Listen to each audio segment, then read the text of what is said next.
مطرې تاڼې په حدود میاخیلو کې په سابقه دښمنۍ باندې مسلح کسانو د زوی په مخ کې پلار وژلی دی او بیا تښتېدلی دي.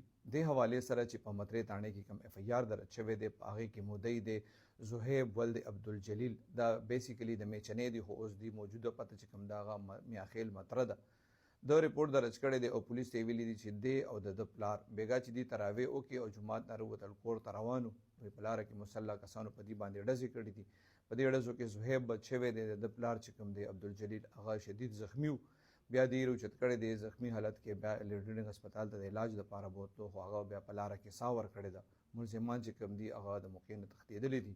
وجه چې د کومه پولیس ته بیان کړی ده ورته ویلي دي چې دی او د ملزمانو په منځ کې سابقه دښمني را روانه ده.